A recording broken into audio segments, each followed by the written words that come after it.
As all of you know, on March 16, 2020, to ensure capacity in our hospitals to address COVID-19 patient needs, we made the difficult decision, the very difficult decision, to postpone non-urgent scheduled surgeries.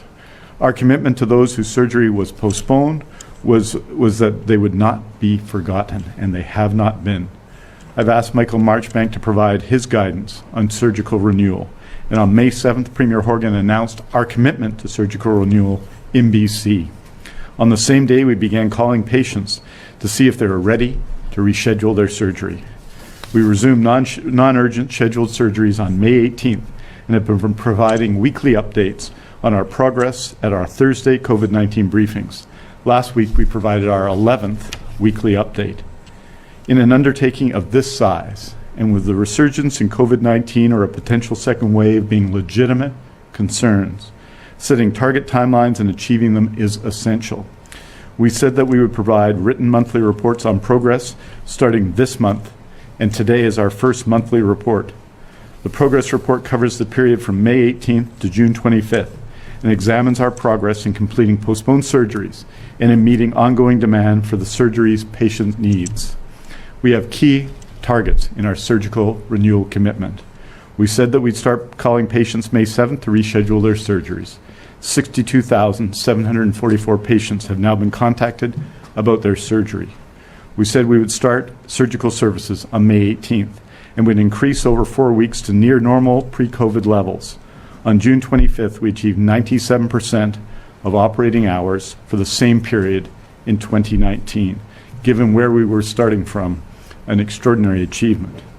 We said that by May 31st, all private contracted facilities would be working at maximum available capacity, and we achieved this target in early June. We said that in June we would begin recruitment and training of new staff. Recruitment efforts have resulted in the hiring of 111 perioperative registered nurses, 6 perioperative licensed practical nurses, 60 post-anesthetic recovery registered nurses, and 35 medical device reprocessing technicians. Since April 1st, with 29 anesthesiologists have been recruited to positions across the province. And between April 1st and June 27th, 28 registered nurses completed their perioperative training and 23 more started their training. We said that on June 15th, all existing operating rooms would be running at full capacity, and they were. We said that from June 15th to October 15th, we would substantially add additional capacity through extending daily hours of operation, adding Saturdays and Sundays to the schedule, and opening new operating rooms where available. That work has started. We said in July and August we would optimize full capacity over the summer period, and today we will be reporting, and you'll hear from Mr. Marchbank shortly, surgical activities this summer. The surgical slowdown in activity this summer will be reduced by 52% against what happened in 2019 through vacation management. We said that in July we would present our first monthly progress report on surgical renewal, and today we are doing just that. And with that, it's my pleasure to introduce Michael Marchbank to deliver our first monthly progress report on the surgical renewal commitment. Michael. Thank you very much, Minister. It's my pleasure to present the first, as the Minister said, the first report. I will be taking us through a PowerPoint presentation, and hopefully everybody will find it helpful and informative. So, an outline of the presentation, we are going to do a COVID-19 update. We are going to take a look again at our surgical renewal commitment updates, and then the progress to date. When we developed the initial plan for the surgical renewal strategy, we based it on certain assumptions. As time has gone on, those assumptions have actually turned into facts, if you like, and what this chart shows is that about 32,400 scheduled surgeries were cancelled due to COVID-19. You can see on this chart that the durations for surgery have gone up by 26%. That was what we had found in the period, and you can see that done by health authority So that reduced our throughput in the same amount of time. So less patients were getting their surgeries. You can see the wait lists. During the period from mid-March to mid-May, our wait list did actually increase by 7,900 cases, and you can see that on the blue on this chart. However, we believe there are 24,400 patients who normally would have come on the wait list who have not yet come on the wait list, but we believe that we will see those. Just for general information, prior to COVID, the wait list was 93,164. Today, at the end of this reporting period in June, it's 95,216. So in summary, we performed 32,400 fewer surgeries than expected. The surgical time, the length of the surgery increased by 26%. And although we added 7,900 patients, a further 24,400 patients that you would normally see still have to be, we'll still have to see those people. Now moving on to the second part of our presentation, it's the surgical renewal commitment update. And just a reminder of the components of our surgical renewal plan. The first was, of course, focusing on our patients. The second was increasing surgeries. The third, increasing essential personnel. The fourth, increasing resources. And then the fifth and last is the reporting of progress, or the timeline, which we are doing today. So as the Minister said in his introductory comments, we're calling each patient on the wait list prior to May 7th, 2020, to see if they're ready and willing to have their surgery booked during the period of COVID-19. We also reset the priorities for surgical patients, focusing on urgent cases, patients who had their surgery postponed, and people who have been waiting more than twice their recommended clinical benchmarks. We had done previous work as we were preparing to increase surgery in BC already. And what we had done during that work is we had identified the availability of the physical capacity to provide these surgeries. And so we had the equivalent of 34,500 OR days a year. You can see the breakdown of those by private centers, after hours, weekends, eliminating or reducing summer slowdowns, and opening new ORs. Again, our assumptions for increasing surgeries. If you see the schedule that's outlined in the plan, and the assumption that we made and how long we estimated it would take to regain those surgeries were based on the 26% reduction in OR efficiency and bringing on the new capacity as quickly as possible.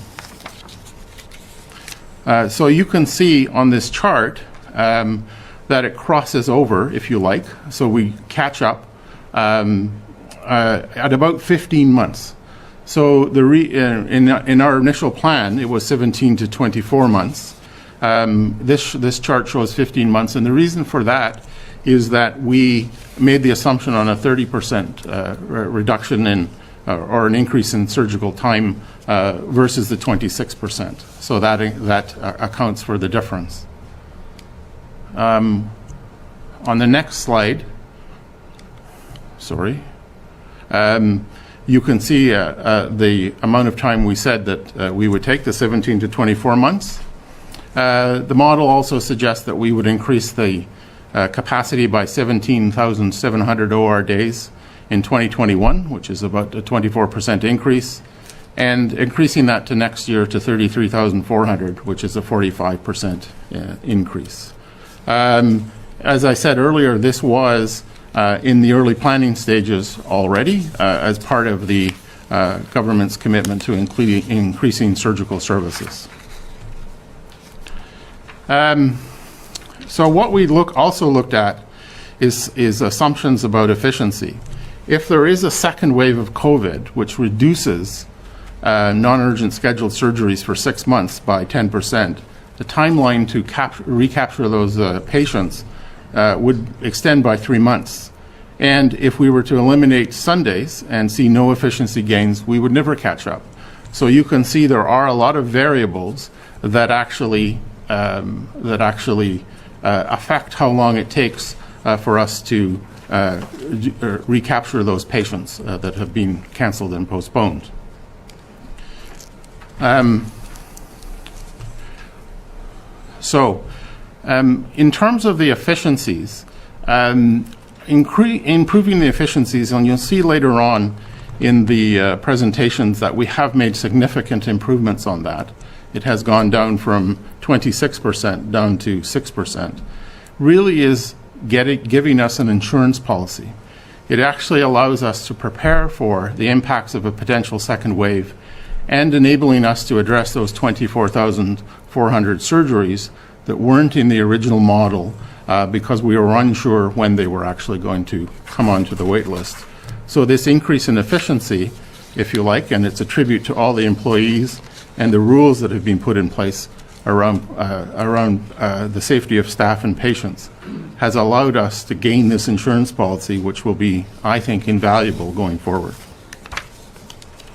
So in summary, recovering the lost cases is heavily dependent on our efficiency, using our new capacity, and having sufficient resources, physicians, nurses, beds to accommodate the additional case volumes and other challenges that may arise. Because the one thing with COVID is we can't predict the future, so we have to retain that flexibility. Now, I'm pleased to be able to report today on the progress to date. Again, I'll follow the same model. Our surgical renewal commitment is focusing on patients, increasing surgeries, and increasing essential personnel. So this covers the period from when we restarted elective surgeries on May 18th to June 25th. It does include a ramp-up period because we did not get to 100% of OR capacity until mid-June. So that is a caveat to remember as we compare numbers between this year and last year. In terms of focusing on patients, we again we are focusing on urgent patients. So those are patients who need to have their surgery done within 4 weeks. Most of those cases are cancer and cardiac and neurosurgery. Patients who have had their surgery postponed, and patients waiting more than twice their clinical benchmarks. So with regards to calls, we have called, as the Minister said, 62,700 patients. Our wait lists are becoming more accurate. 4,400 people have been removed from the wait list, and I'm pleased to say that the majority of patients are ready, willing, and able to come in for their surgery. You can see on this slide a report on how we've done in responding to our postponed patients. You can see as of June 25th by health authority, but also as a provincial total, that 52% of those patients who had their surgeries postponed have subsequently had their surgery in the May to the June period, which I think is a real tribute to both the providers and the patients themselves, and significant progress in what is essentially 6 weeks. In a couple of other areas, the first one I want to touch on is urgent surgeries. You can see from this chart that we are doing more urgent surgeries, and we are also doing urgent surgeries of patients who have been waiting longer than 56 days due to the backlog created by COVID. So we said we were going to shift towards doing urgent surgeries, and this chart clearly shows that. It has increased by 3%, and in fact, there is more urgent cases done this year than last year, even though there were 4,000 less surgeries performed. The other area is non-urgent surgeries or elective surgeries. So between the period of May 18th and June 25th, 19.4% of non-urgent non-urgent surgeries of patients waiting 2 times their target benchmark have been done versus 10.5% last year. So again, this is focusing on the patients who have been waiting the longest to have surgery. So in terms of increasing the number of surgeries, we are, as the Minister touched on, looking at extending operating room hours, extending our summer capacity, increasing our OR efficiency, and performing more surgeries. So you can see that during the period from May 18th until June 25th, we were very close to the same amount of OR hours. And given that we had our ramp-up phase, as I touched on earlier, if that phase had not been there, we would have exceeded the number of OR hours. So we are making significant progress there. You can see on this chart the percentage of hours versus last year's OR hours. The one number that I would point out is the Northern Health Authority, or NHA, at 85%. The reason that is not in the same neighborhood as the other ones is that they've had a mechanical issue with one of their air exchange units at UNBC, which is being fixed. So that accounts for that. One of the areas that we focused on in the report was reducing the summer slowdowns. The Minister touched on that earlier. You can see that we have reduced that by 52%. I can tell you from my experience as a CEO that that's one of the things we tried many times to do, and we were unsuccessful. And to see this response, I think, is terrific, and it speaks to the hard work of all the surgical team in making this happen, and I think reflects that the members of the surgical team actually are quite concerned that there was the pause in elective surgeries, and I'm very pleased to see that they've stepped up. As you can see on the next slide, the efficiencies. As I said earlier, our inefficiency factor was 26%, if you like. It's now come down to 6%.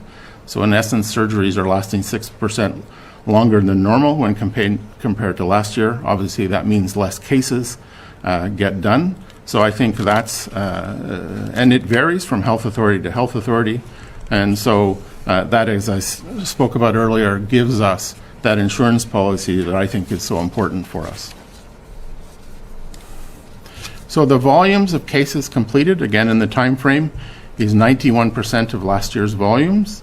The one thing that I will point out, and it again reflects back to the ramp-up phase, is that since we reached full operations on the June 15th, the volumes have been 100% or more than 2019. So I think that that augurs well for increasing the volumes of surgeries going forward. And you can see by health authority how that is going. In terms of essential personnel, we have provided extra funding to Health Match to assist them in recruiting healthcare professionals, and in particular, they have focused on anesthesiologists. So that's a positive. Since April the 1st, we have, as the Minister said, recruited 29 new anesthetists for the province. That I think is quite an accomplishment and speaks to that BC is an attractive place for an anesthetist to come to. I thought I would just draw one example of that, and that's in Surrey, where the anesthesia group have recruited new anesthetists, 4 new anesthetists, and they are, and you can see it reflected in improved patient volumes. So more patients are having the surgeries they need. It's increased the volumes compared to last year, so from 2020 to 2019 at Surrey Hospital by 5%, and at the Jimmy Patterson Pavilion by 12%. And so I think that speaks to us being an attractive place for anesthetists, and Health Match is continuing to work diligently and have about 64 total anesthetists in the pipeline, if you so to speak. So I think that's a positive sign for anesthesia. In the other members of the surgical team, the Minister touched on that earlier. You can see that the 28 RNs have completed their training, 23 more have begun, and you can see the recruitment numbers there. The last point I would add is since April 1st, 760 new graduate RNs from nursing schools have been hired by the health authorities across BC. So that's just about half of the graduating class, and recruitment is still continuing.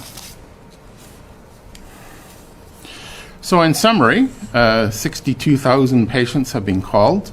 Urgent surgery volumes have exceeded last year's volumes despite the ramp-up period. There's been a significant shift in focus to the patients who have been waiting the longest, 2 times their suggested clinical benchmarks. Our volumes compare favorably to last year, and the summer slowdowns have been reduced by 52%. And the recruitment and training has begun. So I think it's fair to say that our initial progress is encouraging and I think has been quite significant.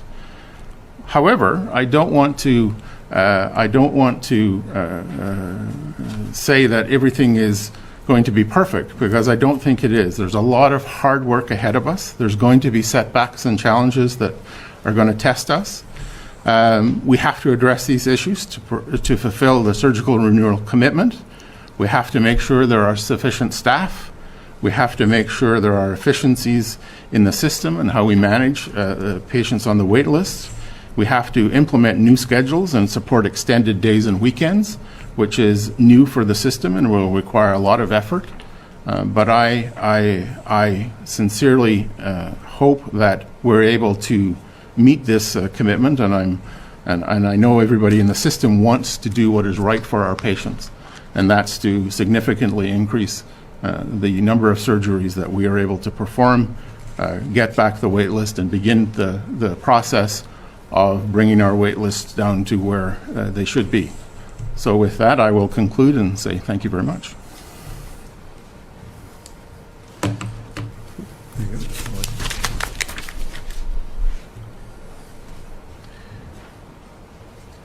Thank you very much, Michael, and I just want to say, just in conclusion, how appreciative I am of the work that Michael is leading. He's been an exceptional leader in public health care for many years, but his work on this project indicates our determination to follow the evidence, to have outstanding leaders, and to give them the opportunity to lead. And I'm so appreciative of Michael's role, just as Dr. Henry and Steve Brown have been extraordinary leaders of our emergency response to COVID-19. Michael is doing an exceptional job, and his work is reflected in the work of health authority chairs and health authority staff, in Ministry of Health staff, and of course, all the people working in healthcare. I think what is most encouraging about what Michael Marchbank just reported on is that it's the efforts of all of us in flattening the curve in the early days of the pandemic to bend, to flatten this curve, stopping the spread of COVID-19, that allowed us to relaunch surgeries on May 18th. And for all of those people who have benefited from that to benefit from it. It is efforts of people in every part of this country, and all the people that would listen to this now, and all of the other people, that we've been able to have visits in long-term care, that we've been able to open up parts of society, that we're able to resume public education, in-person public education in June. It's our collective efforts that allows these things to happen. I'd like to thank the healthcare workers, health authorities, and everyone else for the role they play, and I want to thank all of our patients, especially those whose surgeries were postponed, for the sacrifice they made that continues to drive us all to fulfill our surgical renewal commitment. And I just want to say finally, and it's a reminder to all of us, when we report every day on COVID-19, that nurses, doctors, all healthcare workers involved in surgical renewal, everyone working to fulfill the commitment, is counting on every one of us to stop the spread. If we do our job, they can do theirs. And right now, they need us to do our job, especially right now. And with that, I'm happy to take your questions.